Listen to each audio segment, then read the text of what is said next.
1600 AD रोम, Italy में जियोडार्नो Bruno, एक philosopher, एक साइंटिस्ट को कैंपे द फियोरी चौक पर जिंदा जलाया गया। सिर्फ जलाया नहीं, मरने से पहले उसकी जुबान भी काट दी गई ताकि वो अपने थॉट्स मरते वक्त भी किसी से शेयर ना कर सके। लेकिन उसका गुनाह क्या था? उसने कहा था यूनिवर्स इन्फिनाइट हो सकता है और सुप्रीम पर्सनालिटी यानी सर्वोच्च सत्ता सिर्फ धरती के साथ ही सीमित नहीं है। इसके ठीक 33 साल बाद यानी 1633 एडी में गैलीलियो गैलीलियाई को चर्च ने पूरी जिंदगी के लिए घर में नजरबंद कर दिया, क्योंकि उन्होंने प्रूफ किया था कि धरती सूरज के अराउंड घूमती है, जो बाइबल की लिटरल इंटरप्रिटेशन से अलग था। ये सिर्फ 2 एग्जाम्पल्स हैं, लेकिन सेंचुरीज तक वेस्टर्न वर्ल्ड में एक ही बाइनरी था, सुप्रीम पर्सनैलिटी है या नहीं है, और गलत साइड होने पर सजा कभी जान लेकर कभी आज़ादी छीनकर दे दी जाती थी। लेकिन उसी दौरान हमारे भारत में क्या हो रहा था? यहाँ एक फिलोसोफर सुप्रीम पर्सनालिटी को रिजेक्ट करता था, दूसरा उसे मानता था, तीसरा कहता था ना तो मुझे पता है और ना ही ये कोई जान सकता है। कमाल की बात है, तीनों के तीनों एक ही सिविलाइजेशन में एक ही वक्त में इंटेलेक्चुअली और पीसफुली को एग्जिस्ट कर रहे थे। तो चलिए शुरू करते हैं इसी टॉपिक पर आज का ईस्ट और west, India is the best.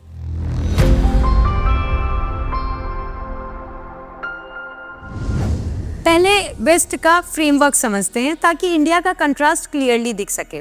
Western tradition में specially Abrahamic religion like Christianity, Islam एक सिंपल बाइनरी था। सुप्रीम पर्सनालिटी में बिलीव करो तो थीस्ट, सुप्रीम पर्सनालिटी को नकार दो तो एथिस्ट। इनके बीच में कोई जगह नहीं, कोई नुएंस नहीं, कोई तीसरा ऑप्शन था ही नहीं, और ये बाइनरी वायलेंट था। ब्रूनो जला, गैलीलियो नजरबंद हुआ, डार्विन के थ्योरी को हेरेसी कहा गया। अब इंडिया का फ्रेमवर्क देखते हैं और पहला मिथ बस्ट करते हैं। हमें से बहुत लोग सोचते हैं आस्तिक का मतलब है जो सुप्रीम पर्सनालिटी को मानता है, लेकिन ये सबसे बड़ा कंफ्यूजन है। इंडियन फिलोसॉफिकल फ्रेमवर्क में आस्तिक का मतलब वो दर्शन या परंपरा जो वेद की अथॉरिटी को स्वीकार करती है, बस। सुप्रीम पर्सनालिटी का इससे सीधा कोई कनेक्शन नहीं है। इसके बाद सांख्य दर्शन देखिए। भारत के 6 आस्तिक दर्शन में से एक है सांख्य दर्शन, जो कि किसी सुप्रीम क्रिएटर को नेसेसरी नहीं मानता। उसके हिसाब से जगत की व्याख्या प्रकृति और पुरुष से हो जाती है, बिना किसी पर्सनल क्रिएटर के। फिर भी सांख्य आस्तिक दर्शन है और ऑर्थोडॉक्स इंडियन ट्रेडिशन का हिस्सा है। यहाँ सुप्रीम पर्सनालिटी ऑप्शनल थी, लेकिन धर्म वो ऑप्शनल नहीं था। यही भारत का सबसे बड़ा इंटेलेक्चुअल स्पेस था। उस वक्त दुनिया के कई हिस्सों में सिर्फ इस बात पर सजा मिलती थी कि तुमने सुप्रीम पर्सनालिटी या चर्च के व्यू पर सवाल क्यों उठाया।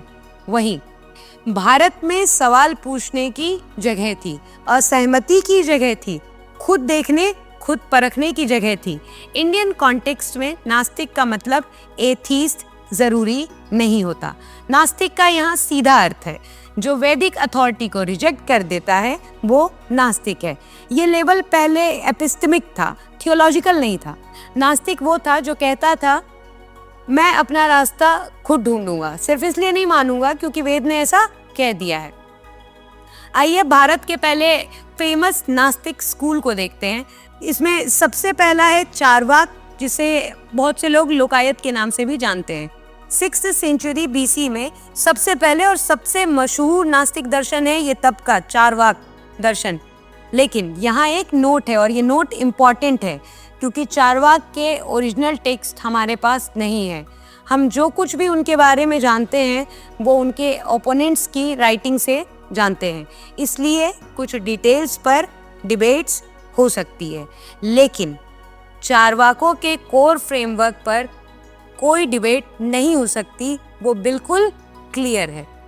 चारवाक ने कहा प्रत्यक्ष ही एकमात्र प्रमाण है, सिर्फ वही सच जो सीधे परसेप्शन से वेरीफाई हो सके। आत्मा या आफ्टर लाइफ का कोई प्रत्यक्ष प्रमाण नहीं, इसलिए जीवन को इसी जगत के कॉन्टेक्स्ट में समझो। इसके अलावा कॉन्शियसनेस को लेकर भी चारवाकों का कुछ कहना था। उनका नजरिया था कि कॉन्शियसनेस जो है वो मैटर का ही बाई प्रोडक्ट है। जैसे अलग अलग तत्वों के मिलने से नई चीज बन जाती है, वैसे ही शारीरिक अलग अलग तत्वों के संयोजन से कॉन्शियसनेस इमर्ज हो जाता है। दरअसल इंडियन मटेरियलिज्म ने एम्पिरिकल वैलिडेशन को नॉलेज का स्टैंडर्ड बना दिया था, वो भी ब्रिटिश एम्पिरिसिज्म से लगभग 1000 साल पहले। और जब डार्विन ने 1859 में इवोल्यूशन की थ्योरी दी, वेस्ट में उसे हेरेसी कहा गया। चारवाक ने सुप्रीम पर्सनालिटी को 6th सेंचुरी बीसी में रिजेक्ट किया और भारत में क्या हुआ? ग्रंथ लिखे गए, उन पर डिबेट्स हुई, रेफ्यूटेशन हुआ, लेकिन मौत की सजा नहीं दी गई। यही भारत का इंटेलेक्चुअल कॉन्फिडेंस था। इसके बाद दूसरा नास्तिक दर्शन बुद्धिज्म। ये बात पहली नजर में हैरान करती है। दुनिया बुद्ध को भगवान की तरह पूजती है, लेकिन इंडियन फिलोसॉफिकल क्लासिफिकेशन के हिसाब से बुद्धिज्म भी नास्तिक ट्रेडिशन है, क्योंकि उन्होंने वैदिक अथॉरिटी को रिजेक्ट कर दिया और किसी क्रिएटर या सुप्रीम पर्सनालिटी को सेंट्रल नहीं बनाया। बुद्ध ने सिंपल कहा, अप दीपो भव, मतलब अपने दीपक खुद बनो। ब्लाइंड बिलीफ पर मत टिक जाओ, खुद को समझो, दुख को समझो, माइंड को ऑब्जर्व करो। लिबरेशन किसी एक्सटर्नल डिवाइन ग्रेस से नहीं, बल्कि समझ, साधना और इनर ट्रांसफॉर्मेशन से आता है। अब तीसरा नास्तिक ट्रेडिशन है जैनिज्म। जैनिज्म में महावीर ने कहा लिबरेशन मिलेगा कैसे? कर्म से, सेल्फ डिसिप्लिन से, नॉन वायलेंस से, अपनी चॉइस से, किसी सुप्रीम पर्सनालिटी के स्पेशल फेवर से नहीं मिलेगा लिबरेशन। और यहाँ भारत का सबसे बड़ा वंडर दिखता है। जिन परंपराओं ने वैदिक अथॉरिटी को रिजेक्ट किया, जिन दर्शनों ने अल्टीमेट क्रिएटर या सुप्रीम पर्सनालिटी को अननेसेसरी माना, उन्हें भी भारत ने सिर्फ टॉलरेट नहीं किया, उनसे संवाद किया, उन्हें जगह दी और उन्हें भी पूज्य माना गया।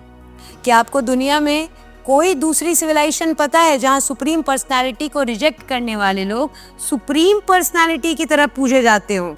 ये सिर्फ भारत में हो सकता है, क्योंकि हमारा क्राइटेरिया था ज्ञान, विवेक और हम कैसे जीते हैं, ना कि कौन से सुप्रीम पर्सनालिटी को मानते हैं। इसके बाद आता है इस पूरे वीडियो का सबसे बेस्ट पार्ट, एंशिएंट एग्नोस्टिसिज्म, जो कि इस एपिसोड का हिडन जेम भी है। देखिए कैसे। 1869 लंदन में थॉमस हेनरी हक्सली ने एग्नोस्टिसिज्म वर्ड कॉइन किया, जिसका मतलब था अज्ञेयवाद, यानी वो पर्सपेक्टिव जो मानता है कि ईश्वर या अलौकिक सत्ता का अस्तित्व है या नहीं, ये निश्चित रूप से जानना या साबित करना इम्पॉसिबल है। लेकिन हमारे इंडिया में अज्ञान स्कूल 6th सेंचुरी बीसी में था, हक्सली से 2400 साल पहले। और एक इंटरेस्टिंग लिंग्विस्टिक कनेक्शन देखिए, संस्कृत में अजनासी, जिसका लिटरल मतलब है नॉट नोएबल, लिंग्विस्टिक के एग्नोस्टिक वर्ड से मैच करता है। और अजनासी शब्द से ही बनता है अजनान, और अजनान से अज्ञान। सेम रूट, अलग सिविलाइजेशन, अलग सेंचुरी, लेकिन एक ही इंसाइट। अज्ञान स्कूल का कोर पोजीशन था सुप्रीम पर्सनैलिटी है या नहीं, आफ्टर लाइफ है या नहीं, आत्मा है या नहीं, इसका कोई भी डेफिनेट आंसर पॉसिबल नहीं। इसीलिए कोई भी साइड मत लो। ऑनेस्ट अनसर्टेनिटी है ये, और ये स्ट्रेंथ है, ये हमारी वीकनेस नहीं है।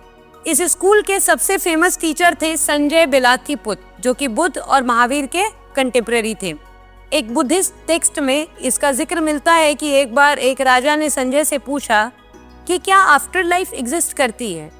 उन्होंने जो कहा, ये दुनिया का सबसे पुराना डॉक्यूमेंटेड एग्नोस्टिक स्टेटमेंट है। उन्होंने क्या कहा, सुनिए, अगर है तो मैं नहीं कहता है, अगर नहीं है तो भी मैं नहीं कहता, दोनों है या दोनों नहीं है ये भी नहीं कहता। ये 2500 साल पहले हमारे इंडिया में इतनी सोफिस्टिकेशन से आर्टिकुलेट की गई पोजीशन थी, जो हक्सली ने 1869 में एग्नोस्टिसिज्म का नाम देकर वेस्टर्न वर्ल्ड को दिया।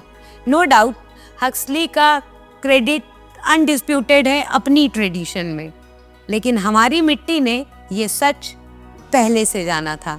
वेस्ट में एक बात को रिजेक्ट करने की सज़ा मिली, ब्रूनो जला, गैलीलियो नज़रबंद हुआ, डार्विन को हेरेटिक कहा गया। जबकि इंडिया में डिबेट्स हुए, टेक्स्ट लिखे गए, किसी की भी जान नहीं गई। वेस्ट के पास कितने ऑप्शन थे? सिर्फ 2, थीस्ट या एथीस्ट, जबकि हमारे यहाँ कम से कम 3, आस्तिक, नास्तिक, अज्ञानी। वेस्ट का एग्नोस्टिसिज्म कब समझ आया? 1869 CE में, जबकि भारत में 6th सेंचुरी BC में इसकी झलक दिख गई थी। वेस्ट के पास एक सवाल था, हमारे इंडिया के पास उस एक सवाल के 3 जवाब थे और तीनों के लिए अपनी अपनी जगह थी। आज की दुनिया इंडिया की ही राह पर चल रही है। आज दुनिया में स्पेशली यंग जनरेशन कह रहे हैं I am spiritual but not religious, जो कि सुप्रीम पर्सनालिटी को मानने वालों के लिए थोड़ा अनकंफर्टेबल है। ऑर्गेनाइज्ड रिलीजन के मानने वालों के लिए भी अनकंफर्टेबल है। लेकिन भारत में जो लोग आई एम एग्नोस्टिक कहते हैं वो अज्ञान ट्रेडिशन में है। जो लोग I am spiritual but not religious कहते हैं वो सांख्य या योग ट्रेडिशन में है। जो लोग I believe in evidence not faith कहते हैं वो चारवाक ट्रेडिशन में है। ये सब हमारे दर्शन में ऑलरेडी था 2500 साल पहले, वो भी तब जब वेस्टर्न वर्ल्ड इन्हीं सवालों पर खून बहा रहा था। आज जब पूरी दुनिया सुप्रीम पर्सनालिटी के सवाल पर डिवाइडेड है, हमारी मिट्टी ने 2500 साल पहले ये रास्ता दिखाया था। सवाल पूछना पाप नहीं है, सवाल पूछना सच तक पहुंचने की पहली सीढ़ी है। क्योंकि जो इंटेलेक्चुअल फ्रीडम आज दुनिया ढूंढ रही है वो हमारे पास सदा से था, वो भी डिबेटेड, वो भी प्रिजर्व्ड। और इसीलिए हम कहते हैं, क्या कहते हैं? ईस्ट और west, India is the best. Thank you.